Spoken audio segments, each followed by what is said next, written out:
very few textile mills have survived over the past 20 or 30 years. Most of them have gone to Asia. Those mills, there's a very acute sense of things have to change pretty dramatically for them to survive. Owners of those mills, and many of them are members of our network, have told me, the fabric business was a great business as long as there was innovation on the fiber front. Once the large companies stopped innovating in fibers, like they did in nylon and spandex and Kevlar and so on. Once the big companies stopped innovating in fibers, the importance of the fabric industry diminished. It became much more of a commodity industry.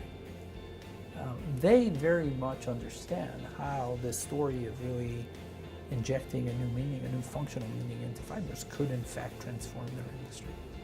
So on the one hand, they understand that competing on a commodity is not going to be a good thing for them. So there's impetus to change. And on the other hand, a lot of those family-owned businesses still remember the times when there was real innovation in fibers and what that meant to their industry.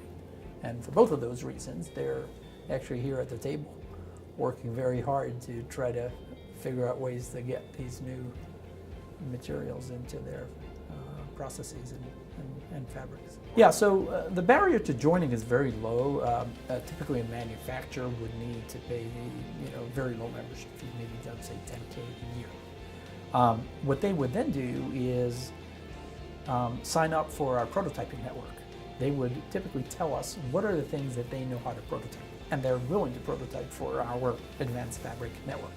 We would list those on our, we have, it's almost like a social networking site for rapid prototyping.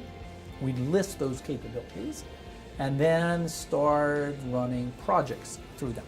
So suppose you're a company in South Carolina that knows how to weave, and we then have a project that involves getting light emitting diodes into a woven matter. We would then fund the project to have you get these new materials into your weaving machines. So that's typically how it works. So we fund these, what we call micro awards, and these are these 90-day projects. So that's what it involves on the manufacturing front. Product companies are trying to differentiate themselves in an area which up till now has been all about design. And true differentiation and advantage on design is very hard to come about. Very few companies are able to sustain an advantage in the area of design. You may have a good design for 1 year, but the next year maybe your competitor's going to have it.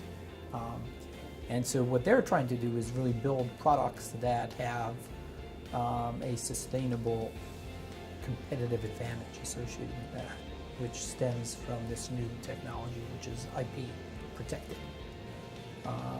And so what they're asking us to do is help them design innovative products that are truly differentiated, that provide customers with new types of experiences through fabrics.